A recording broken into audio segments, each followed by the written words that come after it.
and welcome back to another day in the arena. It's me, it's CGB, and more new cards from Dominaria United are getting spoiled every day. You guys appear to really like the last video that I did featuring the new cards, because even on a Friday, it got them views, and that means a lot to me, and it tells me that you guys are as hyped about this set as I am. So we're going to talk about more new cards in today's video, the ones that look the most exciting to me. But first, I want to dedicate this video to Mark Neal, the latest patron. Thank you for signing up at the $9.99 tier as a US resident. You get a shark and a wolf token, and they are sent to you in the mail. Covert Go Gina, the lovely wife, tells me that they were mailed today, so you should be receiving those soon. And if you are interested in a shark and wolf token from the one in Best of One, check out the link to Patreon in the description. Thank you so much to everybody for the support lately, and Mark Neal, you're very cool. Let's get right to it. It's a blue mythic, and I said in a recent video that I was really looking for some kind of a creature that protected itself, gained card advantage, locked up the game, a finisher, something along the lines of a dream trawler. Is Sphinx of Clear Skies the card for us? It is a 5/5 flyer for 5 with flying ward 2, and it has domain, which means whenever Sphinx of Clear Skies deals combat damage to a player, you reveal the top X cards of your library, where X is the number of basic land types among lands you control. So forest, plains, mountain, swamp, island, duh. An opponent separates those into 2 piles. Put 1 pile into your hand and the other into your graveyard. So Fact or Fiction, which is an old standby favorite card, as a effect when Sphinx of Clear Skies hits the opponent. Domain is an old keyword. If you haven't played with it before, get used to the idea that having a bunch of different land types is the trigger for it, and there are some kind of cool things that you can do with it. The first thing that comes to mind is you can use a card like one of the lands from New Capenna, the tri-lands from New Capenna, that have 3 different types in their type line. So if you have out the Obscura headquarters, it is a plains, an island, and a swamp. And if you also have out a Bant one, Spara's headquarters, I'm sure it's called Obscura Tower, or Rafine's Tower, that's it. If you have out a Rafine's Tower and a Spara's headquarters has the type forest, Rafine's Tower has the type swamp, and if you're playing a blue-white control deck, like I might, then you have 4 different types between those lands. And I often split between, like, my comes into play tapped lands in the new decks, the rotation-proof decks. I'm splitting the Spara's headquarters and the Rafine's Towers already. So when I look at that, I say, okay, is that worth it? Should I run Sphinx of Clear Skies in my deck and then run the towers? Because, okay, say I only have an island and a plains. When I hit my opponent, they separate a pile of 2 cards. I pick the one I like more. I drew a card with a little selection. Nice. But if I happen to have those tri-lands on the battlefield, I might be drawing 2 cards with selection. Or some really funny things might happen where the counterspell or the board wipe goes in the pile of 1, and then the other 3 cards go in the pile of 3. This sounds like a bad thing for you, but if you really need that board wipe, you really need that board wipe. But what if you already had the board wipe? Then the pile of 3, and then you wipe them anyway? Oh, it feels so good. It's one of the greatest feelings in Control. All that said, is Sphinx of Clear Skies worth it? Is this the finisher we're looking for? Imrith Desert Doom didn't super take off. Now, Sphinx of Clear Skies doesn't lose ward when it attacks, which was a major problem with Imrith Desert Doom. But ward 2 also isn't quite the same. We've found that ward 2 is annoying.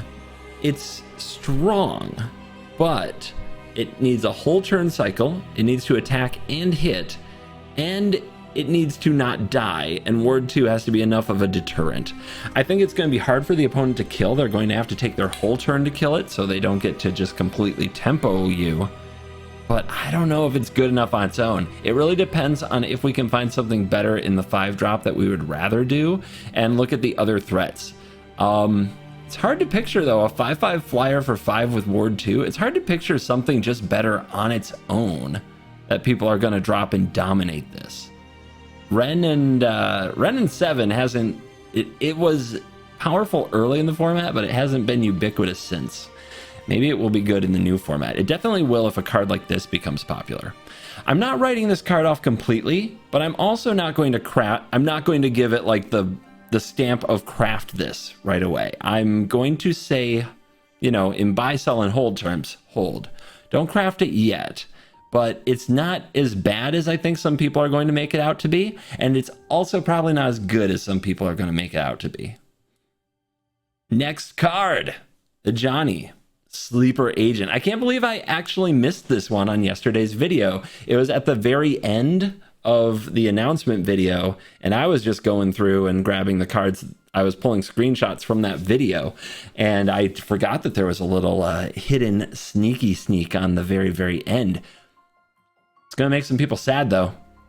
Ajani, Sleeper Agent, the completed Planeswalker. This is 1 in a green, a Phyrexian green-white, and a white for a legendary Planeswalker. Ajani, a mythic with 4 loyalty, and it has completed. We saw this on Tamiyo. This is a green-white version of the same thing. You can pay 2 life, or you can pay a green, or you can pay a white for that little funky Phyrexian mana symbol in the middle there. So this can be a 3-drop Planeswalker or a 4-drop Planeswalker if you're willing to pay life. Also, if you pay the life, it enters with 2 fewer loyalty, so there's a price to pay.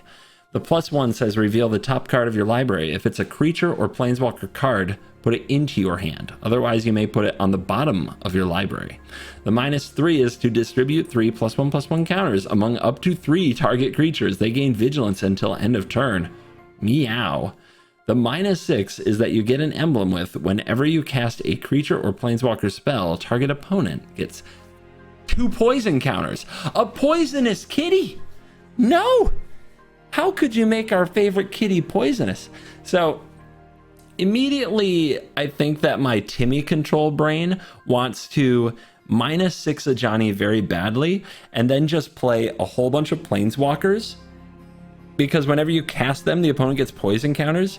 The idea of just never attacking the opponent and just casting 5 Planeswalkers and poisoning them to death with my Planeswalkers sounds so completely evil.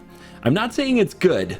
I'm saying it's evil, that I want to do it. It feels like something right up my alley. This is probably a bigger deal in Commander for sure, where, you know, poison counters get around that 40 life thing, but I'm not saying we can't try an Ajani Sleeper Agent Super Friends deck, and we probably will. The -3 is honestly like the juice of the card. I think it's okay as a 3-drop if you're playing against a control deck, sliding this out under counter magic and then having something that you can +1 to try to keep drawing more creatures is very good. But the -3 can be absolutely back-breaking if you have 2 or 3 bodies to throw those counters on. You just put so much pressure on your opponent, and now they have a Planeswalker that they also have to find a way to deal with. And that's, you know, you can also consider other fun things to do with the +1/+1 counters. The one that came to my mind because I've been trying it lately is Slogurk. Slogurk with these +1/+1 counters can then save itself, return it to your hand, and get lands out of the graveyard. That sounds fun to me, but I think there's probably a much more aggressive build for Ajani. This feels like a very aggressive Planeswalker. The plus really paying you off for having a lot of creatures in your deck. Minus just buffing those creatures and beating down. This to me is a beatdown Planeswalker, and if you're looking into Selesnya, Naya, kind of attacking strategies, I think trying out 2 copies of Ajani is a good place to start. It could come up that there are cards that synergize so well with getting the -3 that Ajani could be a 3 to 4 of in decks. I think that's very much on the table as a possibility. The World spell. Then we revealed a green mythic. Let's talk about the World spell. This is a cheap, affordable 5 green enchantment saga with the ability Read Ahead, which we talked about in the last video. You can skip 2 different chapters. Chapters 1 and 2 are the same. Look at the top 7 of your library. You may reveal a non-saga permanent card from among them, put it into your hand. Then put the rest on the bottom of your library in a random order. Chapter 3 is to put 2 non-saga permanent cards from your hand onto the battlefield. Okay, so it's reminding me a bit of an old card called Tooth and Nail. Some would also compare it to Genesis Ultimatum, that you can just kind of immediately play this and get a few cards from your hand, like 2 permanents onto the battlefield. You need a lot of really expensive permanents to make this pay off the way that you want it to, but I don't know. Maybe you have a Toxrill and a Hullbreaker Horror. Maybe you have a Cultivator Colossus. There's going to be a lot of very powerful 7-mana permanents. I think that the best use for this is to take advantage of the fact that it's an enchantment and run it with cards like Brilliant Restoration to pull this out of the graveyard and then use the trigger to keep the things going. I don't think this card is going to make a competitive impact, but it is a really cool kind of Timmy, whoa, big spell thing. For those of you looking to rank up, I would save your Mythic wildcards for now. Next up is Radha's Firebrand. It's time to get a red 2-drop that swings for 3. It's a human warrior. It's a rare. Is this going to be the thing that helps mono red get where it needs to go? Whenever Radha's Firebrand attacks, target creature defending player controls with power less than Radha Firebrand's can't block this turn.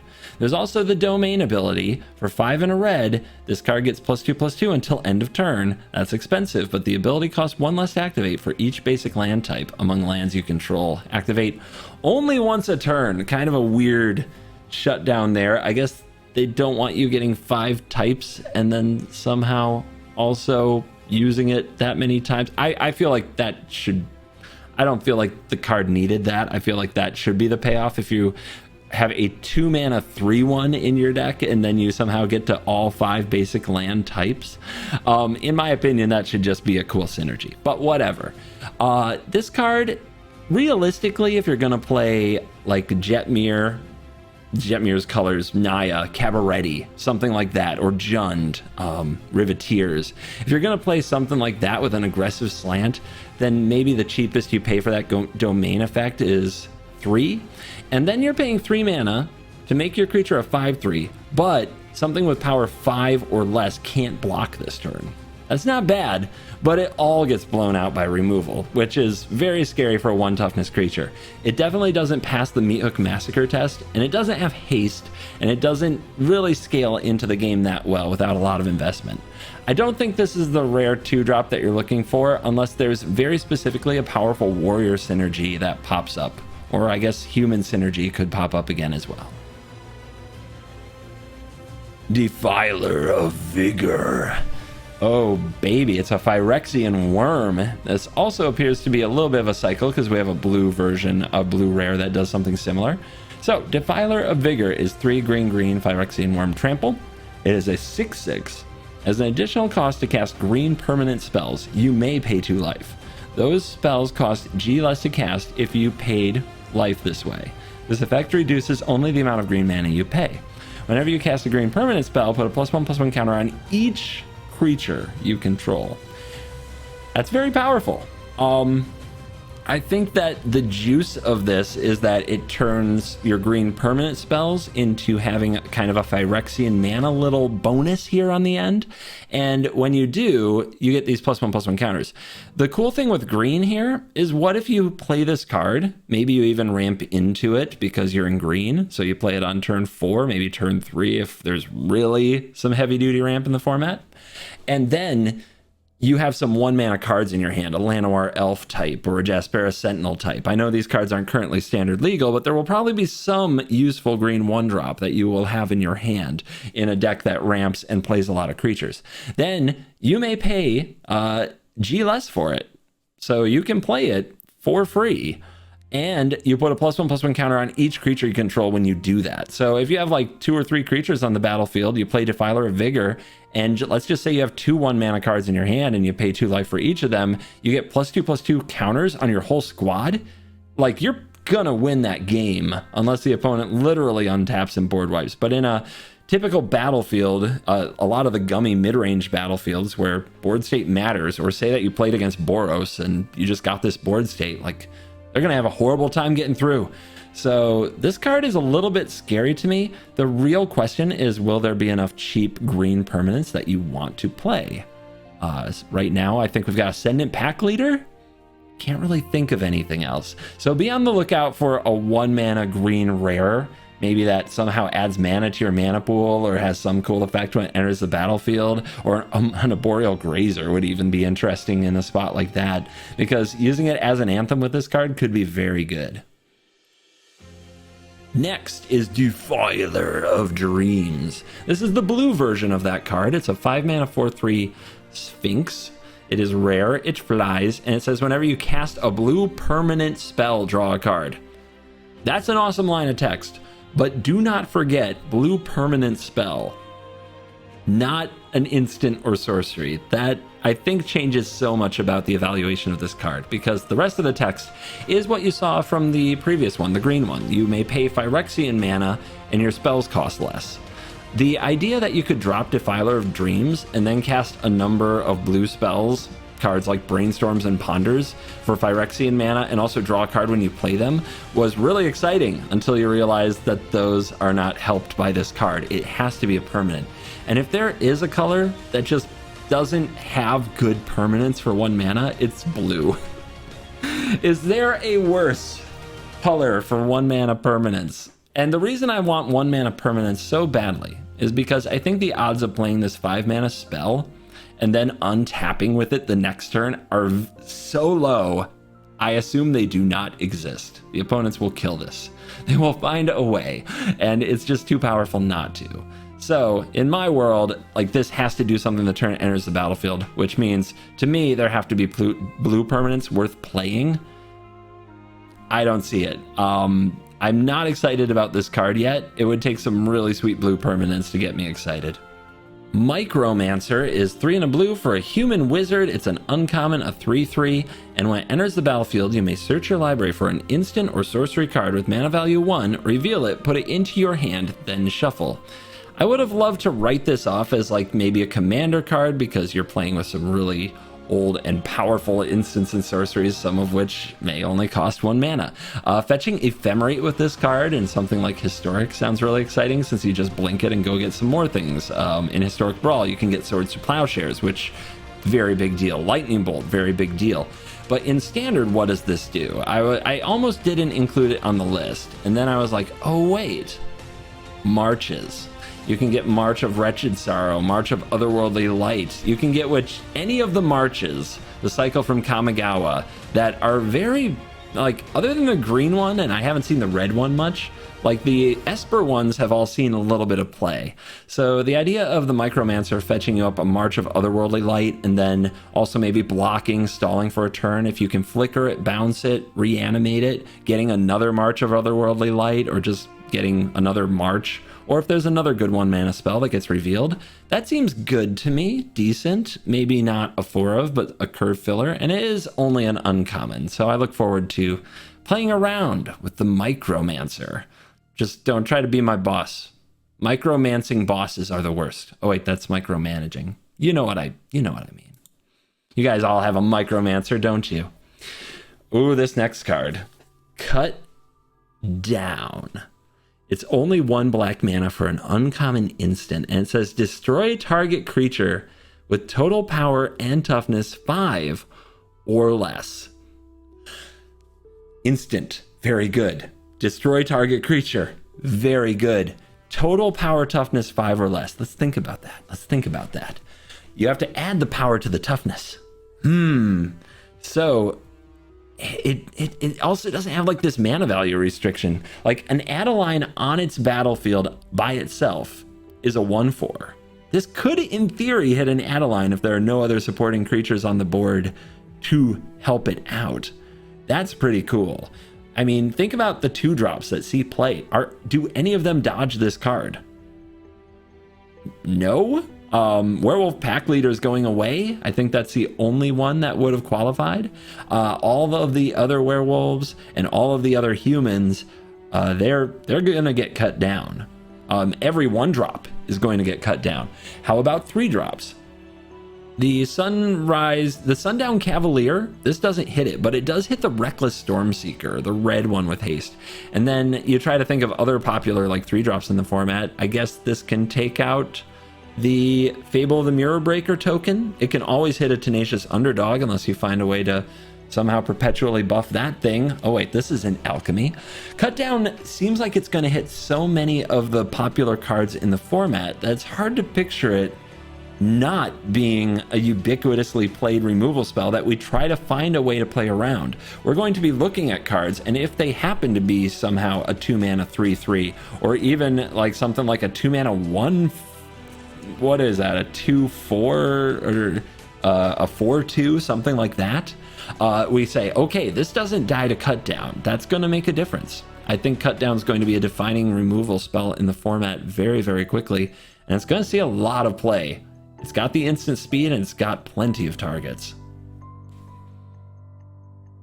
The last card that I have for today's spoiler video is the one that the Boros mages were waiting for. They're gonna lose Royal Eruption. It's gone. It's out of there. We were wondering, can Kami Flare rise up and take its place? Will they have something even worth casting with their bloodthirsty adversary on turn 5? Well, they actually got an upgrade over their Royal Eruptions. Lightning Strike, instant speed, base can be a place. So just when you thought Boros might be in trouble because they were having trouble with their mana, they don't get their beloved Sacred Foundry. No, like, that's the Shockland. What's the Boros land? Is it Boros Garrison? No, that's the... Don't worry about it. They don't get their beloved Pain land in Boros. But they do get Lightning Strike, and Lightning Strike is deadly. Lightning Strike hitting any target is very powerful. It will also see play in a number of other spots. It's not just for Boros, but that's where you will feel it the most. Some kind of mono red deck is definitely worth a try again. I think Gruul will be played a lot. This is really good with the werewolves because unlike Royal Eruption, you don't have to cast it on your turn, so you can flip day to night and then still have something cool to do with your turn. They also have the Lightning Bolt, the Lightning Bolt that only works when it's nighttime, so now they have a critical mass of burn. They could also run Play with Fire. I mean, Werewolf Burn sounds like it could be playable. Vampires are also good at damage, and they all love Lightning Strike as well. But it's not just for aggressive decks. This is, in my opinion, a pretty good upgrade for a deck with Arcane Bombardment, because it lets you use Arcane Bombardment as a legitimate burn win con. If you are playing a deck with Play with Fires and Lightning Strikes, you can point them at creatures until you don't need to anymore. And then you play Arcane Bombardment and or Invoke Calamity, and you cast them from the graveyard until the opponent is dead. So a legitimate win con as well. Lightning Strike is a big reprint. Don't let the commonness of it fool you. It's going to be one of the more... It's going to be one of those cards you should go straight in craft. A lot of people are going to buy that cosmetic version, foil it up, and they're going to take it straight to ladder and damage it. But do check your collection. You might still have some from the last time it was legal in Standard. So, a welcome reprint, I'm sure. What other reprints from Dominaria would be huge? What really makes sense at this point, given the cards that we've seen? There's so many options out there, and there are more cards being spoiled every day. So I'm sure that you're going to get a lot more of these videos coming up. I'll try to keep making them every day that there's a lot of spoiled cards. I do have to travel next week for about 2 or 3 days, so it might be hard to get a spoiler-related video up those days. But if you guys keep watching them and enjoying them, and you certainly seem to enjoy the last one, thank you very much. I'll keep filling you in while also providing some gameplay here and there when I can't be around to catch them hot off the presses. Dominaria United comes to MTG Arena on September 1st. Look forward to that loot rotation. Look forward to those new cards. And there's an early access event on August 30th that I believe I'm invited to. Well, we'll see. I think so. Maybe I'll be able to show you guys some content from Dominaria and some new decks before it even launches, so you are ready to go on release day. Thank you for watching this video. As always, I will see you in the next video. You are cool.